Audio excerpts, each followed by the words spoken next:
Peer Kamil episode 16 part 1۔ دوپہر کا کھانا اس نے ان کے ساتھ کھایا۔ اس نے ان کے سامنے فریزر سے کچھ نکال کر گرم کرنے کی کوشش نہیں کی۔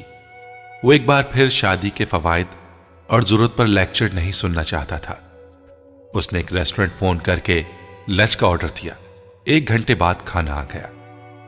کھانے کے وقت تک راشد نہیں آیا تو سالار نے ان کی تشویش کو کم کرنے کے لیے کہا، میں گاڑی پر چھوڑاتا ہوں آپ کو۔ وہ فوراً تیار ہو گئی۔ ہاں یہ ٹھیک ہے، اس طرح تم میرا گھر بھی دیکھ لو گے۔ اماں جی، میں آپ کا گھر جانتا ہوں۔ سالار نے کار کی چابی تلاش کرتے ہوئے انہیں یاد دلایا۔ آدھے گھنٹے بعد وہ اس گلی میں تھا جہاں سعیدہ اماں کا گھر تھا۔ وہ گاڑی سے اتر کر انہیں اندر گلی میں دروازے تک چھوڑ گیا۔ انہوں نے اسے اندر آنے کی دعوت دی، جسے اس نے شکریہ کے ساتھ رد کر دیا۔ آج نہیں، آج بہت کام ہے، وہ اپنی بات کہہ کر پچھتایا۔ بچے اسی لیے کہتی ہوں شادی کر لو، بیوی ہوگی تو خود سارے کام دکھے گی، تم کہیں آ جا سکو گے۔ اب یہ کوئی زندگی ہے کہ چھٹی کے دن بھی گھر کے کام لے کر بیٹھے رہو؟ انہوں نے افسوس بھری نظروں سے اسے دیکھا۔ جی آپ ٹھیک کہہ رہی ہیں، اب میں جاؤں؟ اس نے کمال فرما برداری کا مظاہرہ کرتے ہوئے ان کی ہاں میں ہاں ملائی۔ ہاں ٹھیک ہے جاؤ، مگر یاد رکھنا شادی پر ضرور آنا۔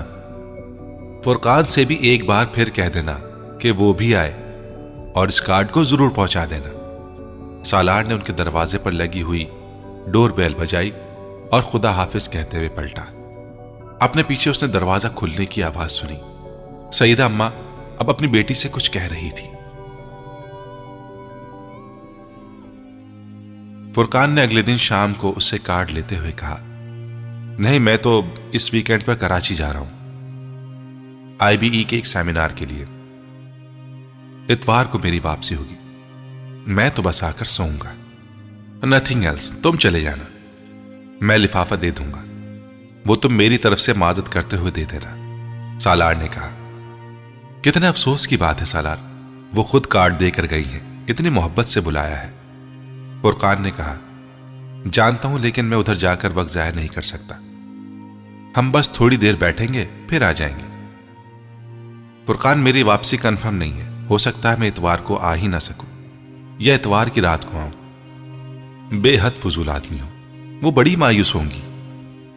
کچھ نہیں ہوگا، میرے نہ ہونے سے ان کی بیٹی کی شادی تو رک نہیں جائے گی۔ ہو سکتا ہے انہیں پہلے ہی میرے نہ آنے کا اندازہ ہو، اور ویسے بھی فرقان تم اور میں کوئی اتنے اہم مہمان نہیں ہیں۔ سالار نے لاپرواہی سے کہا، بہرحال میں اور میری بیوی تو جائیں گے، چاہے ہم کم اہم مہمان ہی کیوں نہ ہوں۔ فرقان نے ناراضی سے کہا، میں نے کب روکا ہے، ضرور جاؤ، تمہیں جانا چاہیے۔ سعیدہ اماں کے ساتھ تمہاری مجھ سے زیادہ بے تکلفی اور دوستی ہے۔ سالار نے کہا، مگر سعیدہ اماں کو میرے بجائے تمہارا زیادہ خیال رہتا ہے، فرقان نے جتایا۔ وہ مروت ہوتی ہے۔ سالار نے اس کی بات کو سنجیدگی سے لیے بغیر کہا، جو بھی ہوتا ہے بہرحال تمہارا خیال تو ہوتا ہے انہیں۔ چلو کچھ اور نہیں تو ڈاکٹر سبط علی کی عزیزہ سمجھ کر ہی تم ان کے ہاں چلے جاؤ۔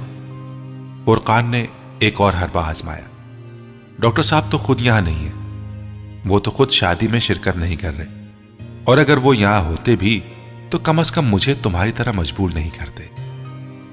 اچھا میں بھی نہیں کرتا تمہیں مجبور، نہیں جانا چاہتے تو مت جاؤ، فرقان نے کہا۔ سالار ایک بار پھر اپنے لیپ ٹاپ کے ساتھ مصروف ہو چکا تھا۔ وہ ایک سرسبز وسیع سبززار تھا جہاں وہ دونوں موجود تھے۔ وسیع کھلے سبززار میں درخت تھے مگر زیادہ بلند نہیں، خوبصورت پھولدار جھاڑیاں تھیں، چاروں طرف خاموشی تھی۔ وہ دونوں کسی درخت کے سائے میں بیٹھنے کے بجائے ایک پھولدار جھاڑی کے قریب دھوپ میں بیٹھے تھے۔ امامہ اپنے گھٹنوں کے گرد بازو لپیٹے ہوئے تھی اور وہ گھاس پر چت لیٹا ہوا تھا، اس کی آنکھیں بند تھی۔ ان دونوں کے جوتے کچھ فاصلے پر پڑے ہوئے تھے۔ امامہ نے اس بار خوبصورت سفید چادر اوڑھی ہوئی تھی۔ ان دونوں کے درمیان گفتگو ہو رہی تھی۔ امامہ اس سے کچھ کہتے ہوئے دور کسی چیز کو دیکھ رہی تھی۔ اس نے لیٹے لیٹے اس کی چادر کے ایک پلو سے اپنے چہرے کو ڈھانپ لیا، یوں جیسے دھوپ کی شعاؤں سے آنکھوں کو بچانا چاہتا ہو۔ اس کی چادر نے اسے ایک عجیب سا سکون اور سرشاری دی تھی۔ امامہ نے چادر کے سرے کو اس کے چہرے سے ہٹانے یا کھینچنے کی کوشش نہیں کی۔ دھوپ اس کے جسم کو تراوٹ بخش رہی تھی۔ آنکھیں بند کیے وہ اپنے چہرے پر موجود چادر کے لمس کو محسوس کر رہا تھا۔ وہ نیند اسے اپنی گرفت میں لے رہی تھی۔ سالار نے یکدم آنکھیں کھول دی۔ وہ اپنے بیڈ پر چت لیٹا ہوا تھا۔ کسی چیز نے اس کی نیند کو توڑ دیا تھا۔ وہ آنکھیں کھولے کچھ دیر بے یقینی سے اپنے ارد گرد کے ماحول کو دیکھتا رہا۔ یہ وہ جگہ نہیں تھی جہاں اسے ہونا چاہیے تھا۔ ایک اور خواب، ایک اور ویژن۔ اس نے آنکھیں بند کر لی۔ تب اس کو اس موبائل فون کی آواز نے متوجہ کیا جو مسلسل اس کے سرہانے بج رہا تھا۔ یہ فون ہی تھا جو اسے اس خواب سے باہر لے آیا تھا۔ قدرے جھنجھلاتے ہوئے لیٹے لیٹے ہاتھ بڑھا کر اس نے موبائل اٹھایا۔ دوسری طرف فرقان تھا۔ کہاں تھے سالار؟ کب سے فون کر رہا ہوں، اٹینڈ کیوں نہیں کر رہے تھے؟ فرقان نے اس کی آواز سنتے ہی کہا، میں سو رہا تھا، سالار نے کہا اور اٹھ کر بیڈ پر بیٹھ گیا۔ اس کی نظر اب پہلی بار گھڑی پر پڑی جو 4 بجا رہی تھی۔ تم فوراً سیدہ اماں کے ہاں چلے جاؤ۔ دوسری طرف سے فرقان نے کہا، کیوں؟ میں نے تمہیں بتایا تھا میں تو… فرقان نے اس کی بات کاٹ دی۔ میں جانتا ہوں تم نے مجھے کیا بتایا تھا، مگر یہاں کچھ ایمرجنسی ہو گئی ہے۔ کیسی ایمرجنسی؟ سالار کو تشویش ہوئی۔ تم یہاں آؤ گے تو پتہ چل جائے گا۔ تم فوراً یہاں پہنچو، میں فون بند کر رہا ہوں۔ فرقان نے فون بند کر دیا۔ سالار کچھ پریشانی کے عالم میں فون کو دیکھتا رہا۔ فرقان کی آواز سے اسے اندازہ ہو گیا تھا کہ وہ پریشان تھا، مگر سیدہ اماں کے ہاں پریشانی کی نوعیت کیا ہو سکتی تھی؟ 15 منٹ میں کپڑے تبدیل کرنے کے بعد گاڑی میں تھا۔ فرقان کی اگلی کال اس نے کار میں ریسیو کی۔ تم کچھ بتاؤ تو صحیح، ہوا کیا ہے؟ مجھے پریشان کر دیا تم نے۔ سالار نے اس سے کہا، پریشان ہونے کی ضرورت نہیں ہے، تم ادھر ہی آ رہے ہو، یہاں آؤ گے تو تمہیں پتہ چل جائے گا۔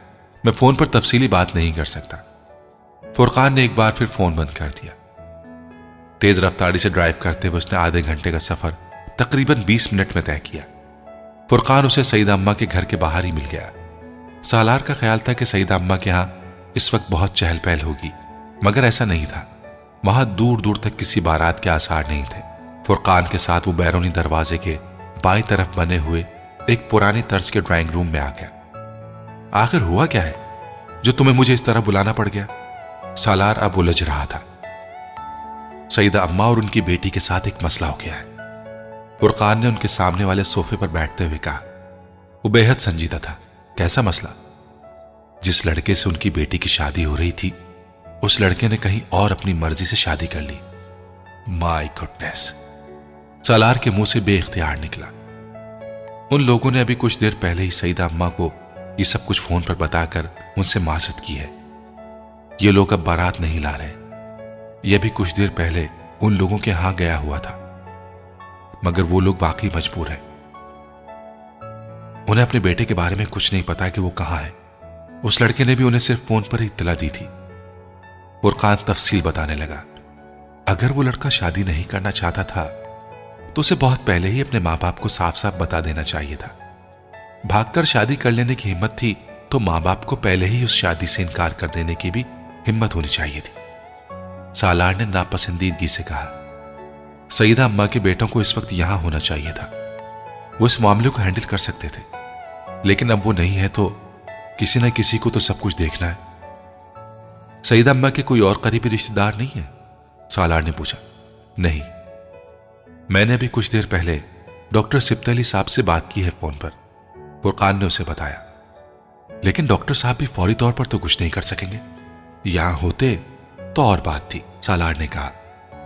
انہوں نے مجھ سے کہا کہ میں تمہاری فون پر ان سے بات کراؤں۔ فرقان کی آواز اس بار کچھ دھیمی تھی۔ میری بات؟ لیکن کس لیے؟ سالار کچھ حیران ہوا۔ ان کا خیال ہے کہ تم اس وقت سیدہ اماں کی مدد کر سکتے ہو۔ میں؟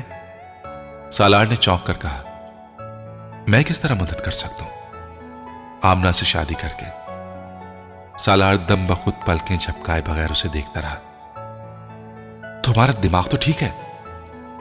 اس نے بمشکل فرقان سے کہا۔ ہاں بالکل ٹھیک ہے، سالار کا چہرہ سرخ ہو گیا۔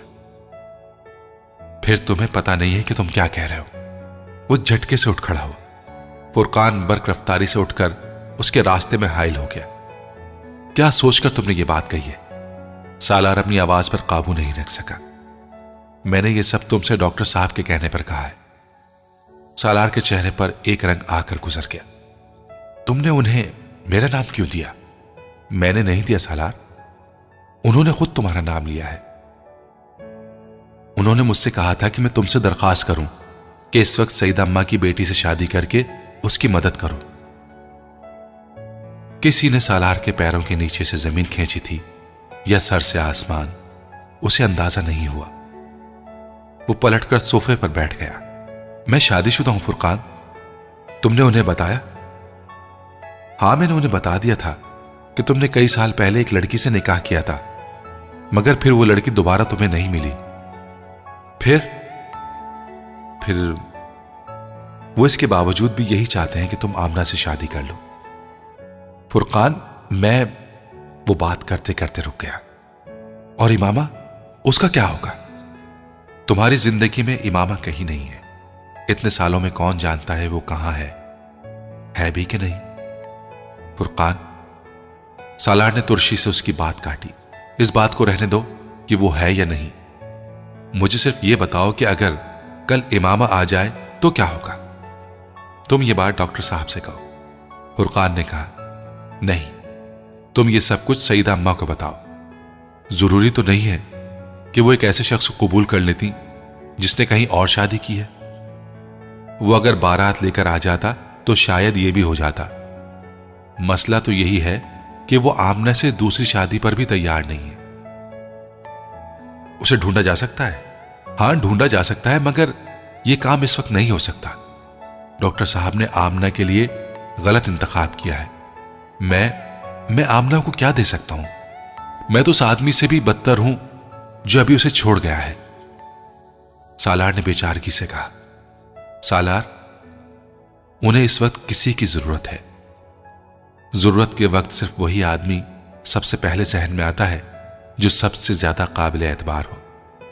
تم زندگی میں اتنے بہت سے لوگوں کی مدد کرتے آ رہے ہو، کیا ڈاکٹر سبت علی صاحب کی مدد نہیں کر سکتے؟ میں نے لوگوں کی پیسے سے مدد کی ہے، ڈاکٹر صاحب مجھ سے پیسے نہیں مانگ رہے۔ اس سے پہلے کہ فرقان کچھ کہتا، اس کے موبائل پر کال آنے لگی۔ اس نے نمبر دیکھ کر موبائل سالار کی طرف بڑھا دیا۔ ڈاکٹر صاحب کی کال آ رہی۔ سالار نے ستے ہوئے چہرے کے ساتھ موبائل پکڑ لیا۔ وہاں بیٹھے موبائل کان سے لگائے سالار کو پہلی بار احساس ہو رہا تھا کہ زندگی میں ہر بات ہر شخص سے نہیں کہی جا سکتی۔ جو کچھ فرقان سے کہہ سکتا تھا وہ ان سے اونچی آواز میں بات نہیں کر سکتا تھا، انہیں دلائل دے سکتا تھا، نہ بہانے بنا سکتا تھا۔ انہوں نے مخصوص نرم لہجے میں اس سے درخواست کی تھی، اگر آپ اپنے والدین سے اجازت لے سکیں تو آمنہ سے شادی کر لیں، وہ میری بیٹی جیسی ہے۔ آپ سمجھیں، میں اپنی بیٹی کے لیے آپ سے درخواست کر رہا ہوں، آپ کو تکلیف دے رہا ہوں، لیکن میں ایسا کرنے پر مجبور ہوں۔ آپ جیسا چاہیں گے میں ویسا ہی کروں گا۔ اس نے مدھم آواز میں ان سے کہا، آپ مجھ سے درخواست نہ کریں، آپ مجھے حکم دیں۔ اس نے خود کو کہتے پایا۔ فرقان تقریباً 10 منٹ بعد اندر آیا۔ سالار موبائل فون ہاتھ میں پکڑے گمسم فرش پر نظریں جمائے ہوئے تھا۔ ڈاکٹر صاحب سے بات ہوگی تمہاری؟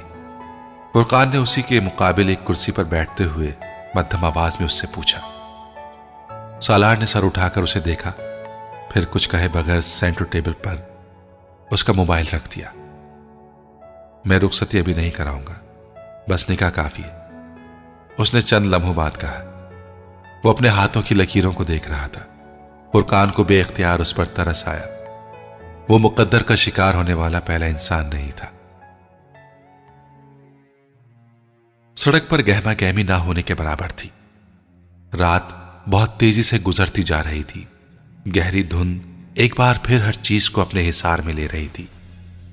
سڑک پر جلنے والی اسٹریٹ لائٹس کی روشنی دھند کو چیرتے ہوئے اس بالکونی کی تاریکی کو دور کرنے کی کوشش کر رہی تھی جہاں منڈیر کے پاس ایک اسٹول پر سالار بیٹھا ہوا تھا۔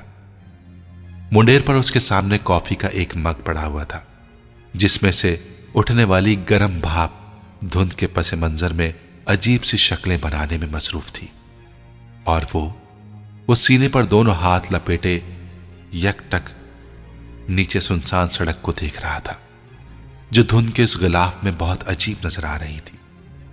رات کے 10 بج رہے تھے۔ وہ چند منٹ پہلے ہی گھر پہنچا تھا۔ سیدہ اماں کے گھر نکاح کے بعد وہ وہاں رکا نہیں تھا۔ اسے وہاں عجیب سی وحشت ہو رہی تھی۔ وہ گاڑی لے کر بے مقصد شام سے رات تک سڑکوں پر پھرتا رہا۔ اس کا موبائل آف تھا۔ وہ بیرونی دنیا سے اس وقت کوئی رابطہ نہیں کرنا چاہتا تھا۔ موبائل آن ہوتا تو فرقان اس سے رابطہ کرتا، بہت سی وضاحتیں دینے کی کوشش کرتا، یا ڈاکٹر سبط علی رابطہ کرتے، اس کا شکریہ ادا کرنا چاہتے۔ وہ یہ دونوں چیزیں نہیں چاہتا تھا۔ وہ اس وقت مکمل خاموشی چاہتا تھا۔ اٹھتی ہوئی بھاپ کو دیکھتے ہوئے اس نے ایک بار پھر چند گھنٹے پہلے کے واقعات کے بارے میں سوچا۔ سب کچھ ایک خواب کی طرح لگ رہا تھا۔ کاش خواب ہی ہوتا۔ اسے وہاں بیٹھے کئی ماہ پہلے حرم پاک میں مانگی جانے والی دعا یاد آئی۔ تو کیا اسے میری زندگی سے نکال دینے کا فیصلہ ہوا ہے؟ اس نے تکلیف سے سوچا۔ تو پھر یہ اذیت بھی ختم ہونی چاہیے۔ میں نے اس اذیت سے رہائی بھی تو مانگی تھی، میں نے اس کی یادوں سے فرار بھی تو چاہا تھا۔ اس نے منڈیر پر رکھا گرم کافی کا کپ اپنے سرد ہاتھوں میں تھام لیا۔ تو امامہ ہاشم بالآخر تم میری زندگی سے ہمیشہ ہمیشہ کے لیے نکل گئی۔ اس نے کافی کی تلخی اپنے اندر اتاری۔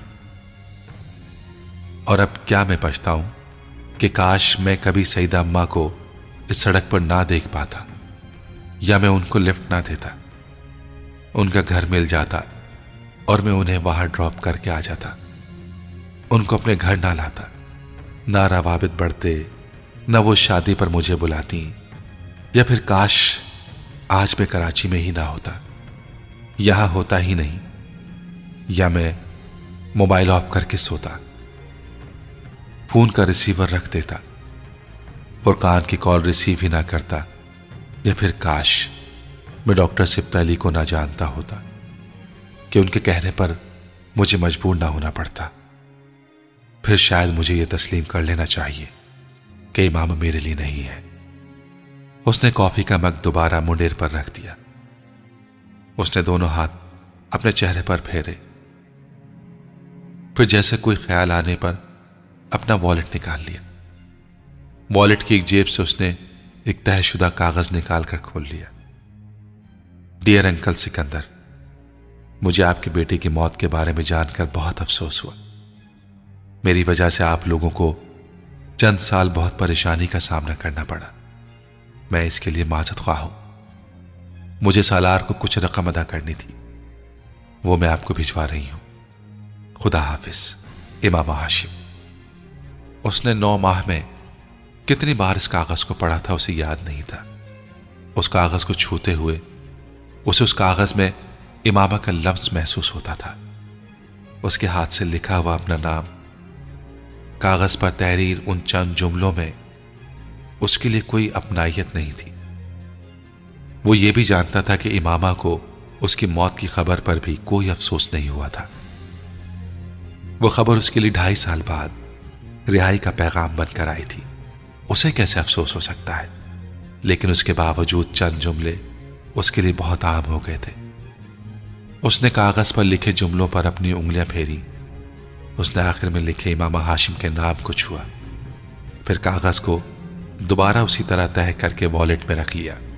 منڈیر پر کافی کا مگ سرد ہو چکا تھا۔ سالار نے ٹھنڈی کافی کے باقی مگ کو ایک گھونٹ میں اپنے اندر انڈیل لیا۔ ڈاکٹر سبط علی 1 ہفتے تک لندن سے واپس پاکستان پہنچ رہے تھے، اور اسے ان کا انتظار تھا۔ امامہ ہاشم کے بارے میں جو کچھ وہ اتنے سالوں سے انہیں نہیں بتا سکا تھا، وہ انہیں اب بتانا چاہتا تھا۔ اپنے ماضی کے بارے میں جو کچھ وہ انہیں نہیں بتا پایا تھا، اب وہ ان سے کہہ دینا چاہتا تھا۔ اسے اب پرواہ نہیں تھی کہ وہ اس کے بارے میں کیا سوچیں۔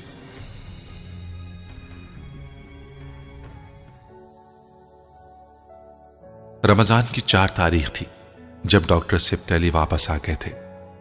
وہ رات کو کافی دیر سے آئے تھے اور سالار نے اس وقت انہیں ڈسٹرب کرنا مناسب نہیں سمجھا تھا۔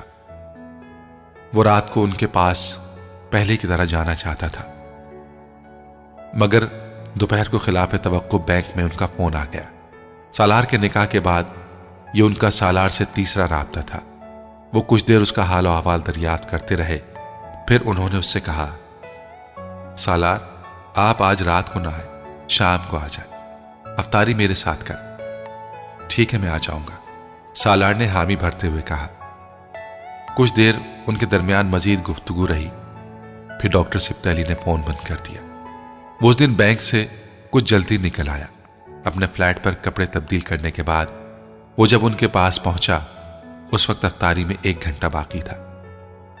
ڈاکٹر سبت علی کا ملازم اسے اجتماع والے بیرونی کمرے کے بجائے سیدھا اندر لاؤنج میں لے آیا تھا۔ ڈاکٹر سبت علی نے بڑی گرم جوشی کے ساتھ اس سے بغل گیر ہونے کے بعد بڑی محبت کے ساتھ اس کا ماتھا چوما۔ پہلے آپ ایک دوست کی حیثیت سے یہاں آتے تھے، آج آپ گھر کے ایک فرد بن کر یہاں آئے ہیں۔ وہ جانتا تھا کہ ان کا اشارہ کس طرف تھا۔ آئیے بیٹھیے۔ وہ اسے بیٹھنے کا اشارہ کرتے ہوئے خود دوسرے صوفے پر بیٹھ گئے۔